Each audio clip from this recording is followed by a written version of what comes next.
চালিসা রচনার মহান ইতিহাস আমাদের অনেকেরই হয়তো অজানা। নমস্কার বন্ধুরা, আশা করি আপনারা সবাই খুবই ভালো আছেন। আজ আমার আলোচ্য বিষয় হল হনুমান চালিসার রচনার মহান ইতিহাস। হনুমান দাদার এই মহান ইতিহাস সম্পর্কে জানার জন্য আপনাদেরকে এই ভিডিও শেষ পর্যন্ত দেখার অনুরোধ রইল। তাহলে চলুন জেনে নেই সেই হনুমান চালিসার রচনার মহান ইতিহাস সম্পর্কে।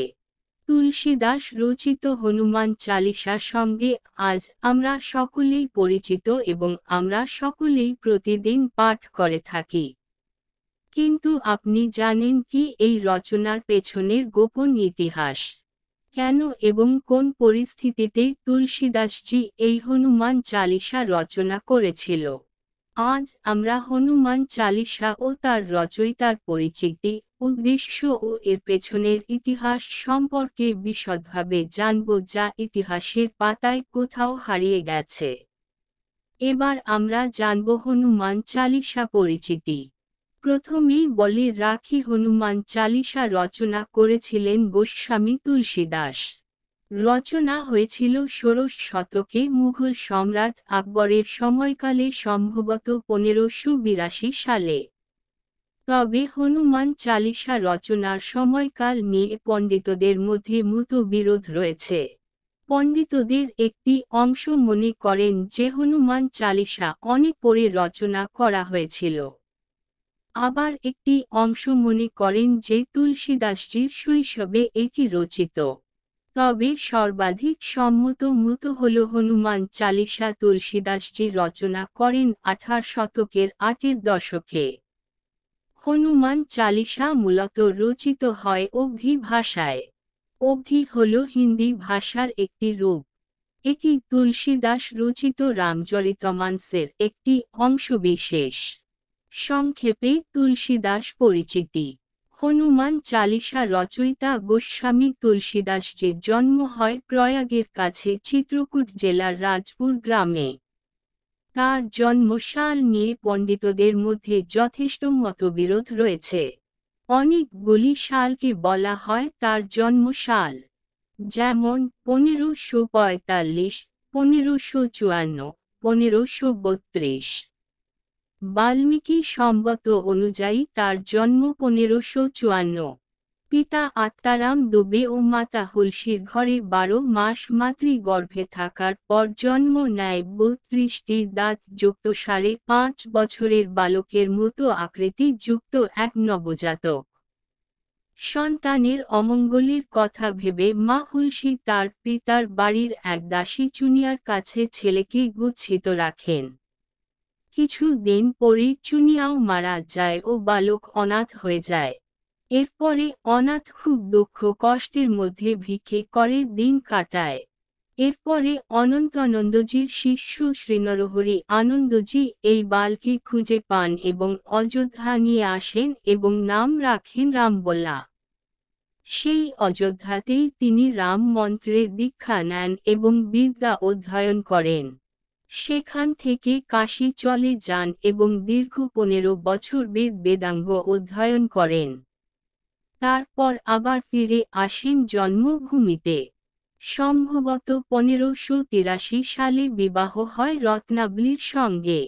একদিন রত্নাবলী তার পিতৃগৃহে গেলে তুলসীদাসজিও পেছনে পেছনে তার শ্বশুর বাড়ি চলে যান।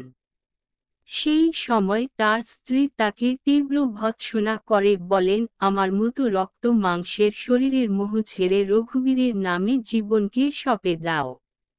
জীবন তোমার মুক্ত হবে। এই কথা শোনা মাত্র তুলসীদাসজির অন্তরে সম্বিত ফিরে আসে এবং তখনই সাংসারিক জীবন ত্যাগ করে প্রয়াগে চলে আসেন এবং শ্রীরামের নামে জীবন সঁপে দেন। অযোধ্যাতে তিনি দেখা পান হনুমানজির এবং তিনি শ্রীরঘুনাথের দর্শন পাওয়ার ইচ্ছা প্রকাশ করেন। হনুমানজি বলেন, শ্রীরামের দর্শন পেতে গেলে চিত্রকূট যেতে হবে। তিনি সেখানে গেলেও শ্রীরামজিকে তিনি চিনতে পারেননি। পরবর্তীতে শ্রীরাম এক শিশুর বেশে এলে হনুমানজির ইশারায় তুলসীদাসজি শ্রীরামের দর্শন পান। তুলসীদাসজি দেহত্যাগ করেন ১৬২৩ সালে শ্রাবণ মাসে গঙ্গার অসি ঘাটে।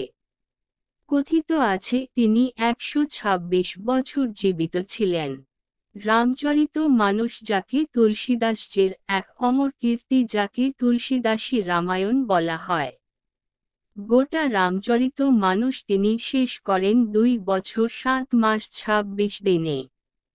এছাড়া তিনি তুলসীদাসী দোহাবলি, কবিতাবলি, গীতাবলি, কৃষ্ণাবলি এবং বিনয় পত্রিকা রচনা করেন।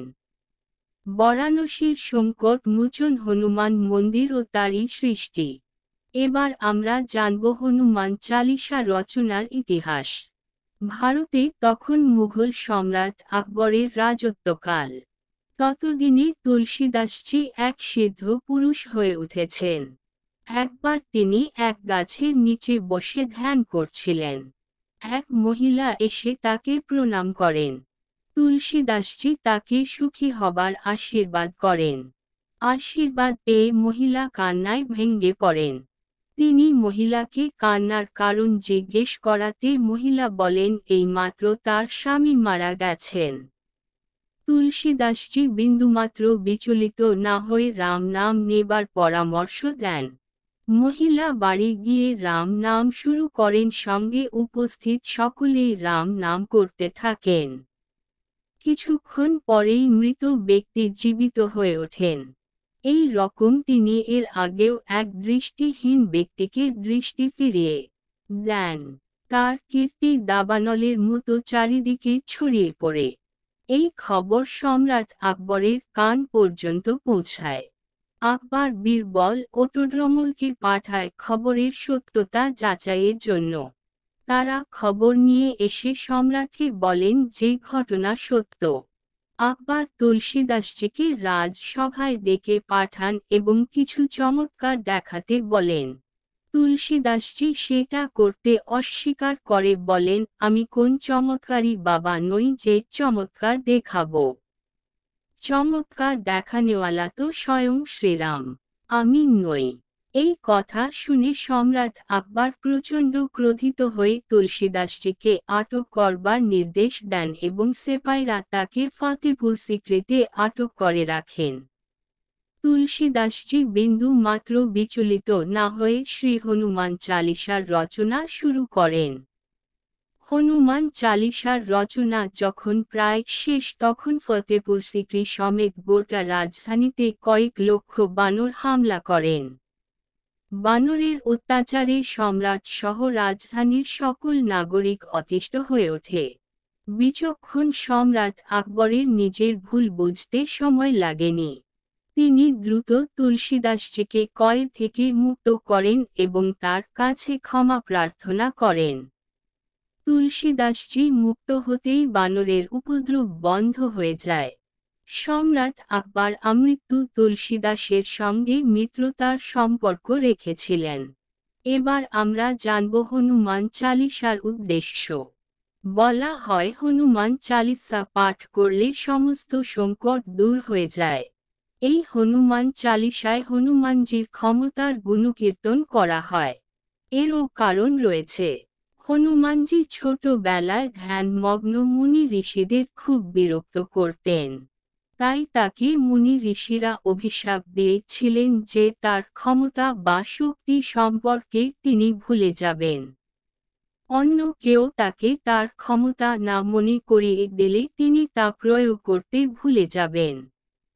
তাই হনুমান চালিসার অধিকাংশ চৌপাইতে তার ক্ষমতার কথা উল্লেখ রয়েছে।